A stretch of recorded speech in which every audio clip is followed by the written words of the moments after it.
Hi everyone, it's Mark here.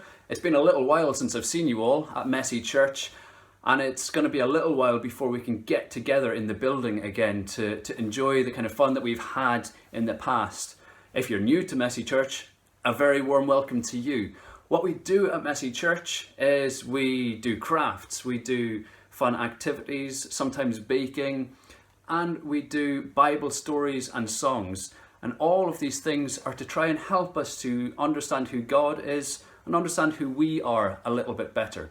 So for this season of Messy Church, we're going to look at characters that we find in the Bible. Characters that you may know, but maybe you might find something new about them. So we're going to look at Adam and Eve, we're going to look at Noah and Abraham and Moses. We're going to look at people like Ruth and Esther and some of the kings and the prophets and people that crop up in this story in the Bible.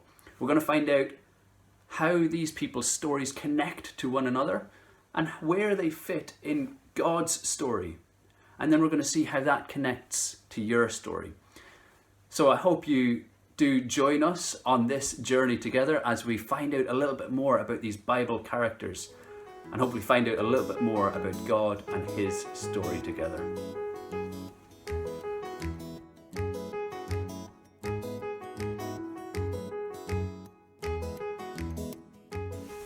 Hello boys, what are we making today?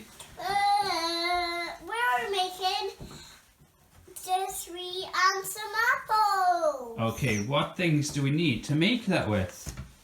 Paper, brown paint, green paint, red paint, and tubes. So what we're going to do first, Ben, we're going to take our cardboard circles, and these are going to be our tree tops. So these need to be painted green. Me, color. Yeah, you colour those all in.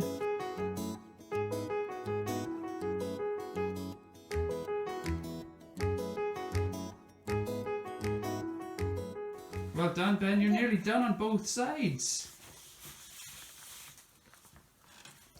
Looks really good. Daddy, Dad. Now, the next thing we need, Ben, is our little cardboard tube, and that's going to be the trunk of our tree. Ta-da. Will we paint it brown? Okay.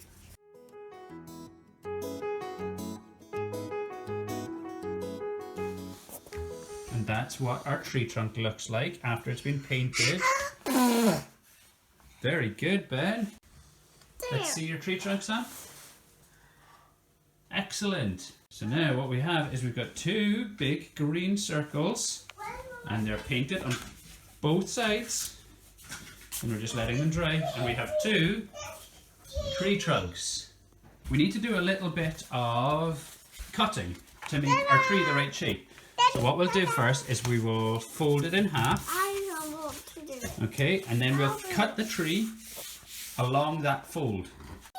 Now what we have is we've got our two pieces of tree, and we've drawn a line from the top of one to the middle and from the bottom of the other to the middle, and we're going to cut along those lines. Okay.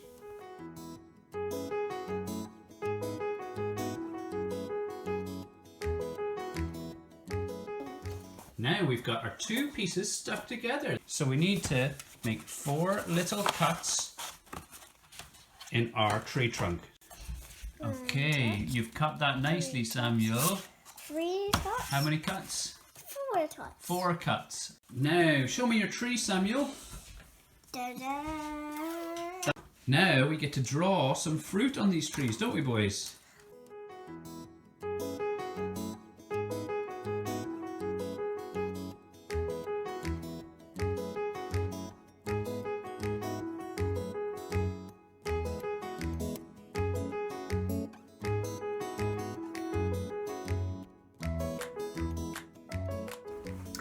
Did you enjoy making those trees? Oh, they looked great, and they got me thinking about 2 people that we might learn about today. Adam and Eve.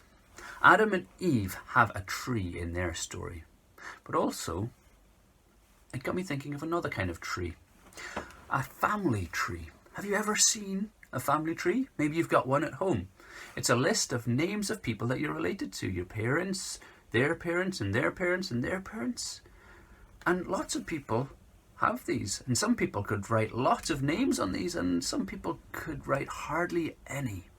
But you know, if we could write all of the names of the people that we're related to, if we went all the way back as far as we could, we'd all have Adam and Eve at the start. Because Adam and Eve were the very first people that God ever made.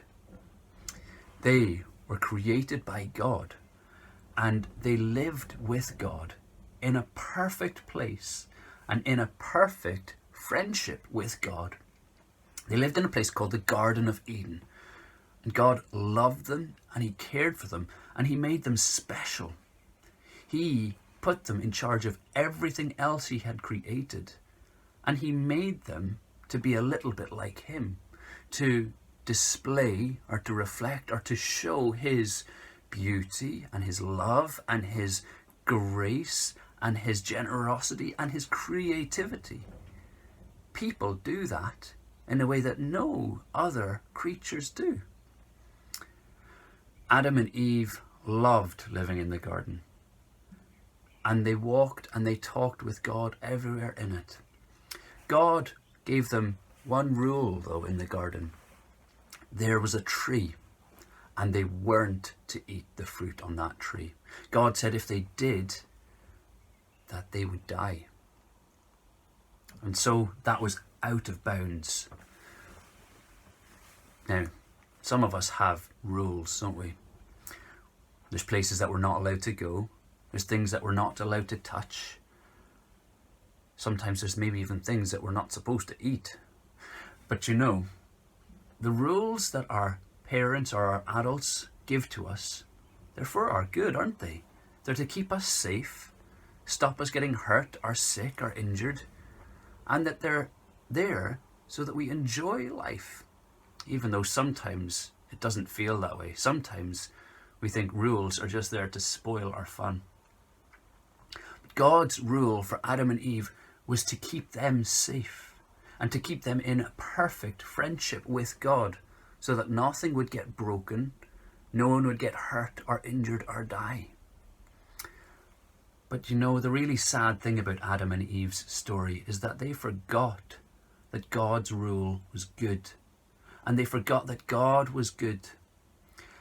And they decided that they wanted to be in charge. They wanted to make their own rules. They didn't want to listen to God anymore. God had put them in charge of everything, but they wanted to be in charge of God. And they thought that if they ate the fruit that God told them not to eat, then they would be able to do just that. And Satan, the devil, came into the garden as a snake, and he whispered to Eve and to Adam, and he told them to go and to do, to eat that fruit that they knew they weren't supposed to. And they listened to Satan instead of to God. They ate the fruit, but the things that Satan told them would happen, the good things that they thought would happen, they didn't. And the bad things that God told them would happen, happened. The world became broken. Their relationship, their friendship with God was broken. The world was no longer perfect, and people were no longer perfect. Everything had changed. Badness and sadness had come into the world. But you know what? One thing hadn't changed. One person never changes, and that person is God. God never changes. He stayed loving, he stayed caring, and he kept loving and caring for Adam and Eve, even though they had done wrong, even though they had called God a liar. God cared for them.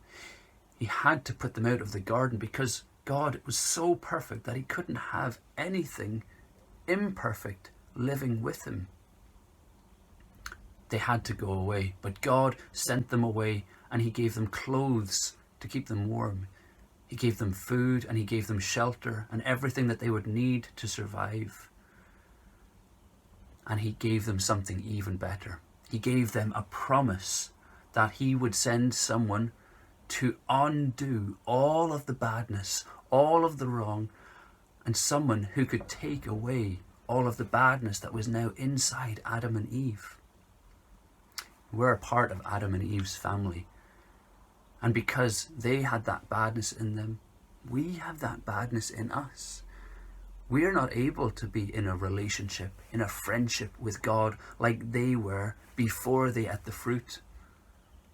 But the rescuer that God would send for Adam and Eve to be able to come back and live with him is the same rescuer that he sends for us. Jesus Christ, God's own Son, God the Son, came as a rescuer for us so that we could return to a perfect friendship with God.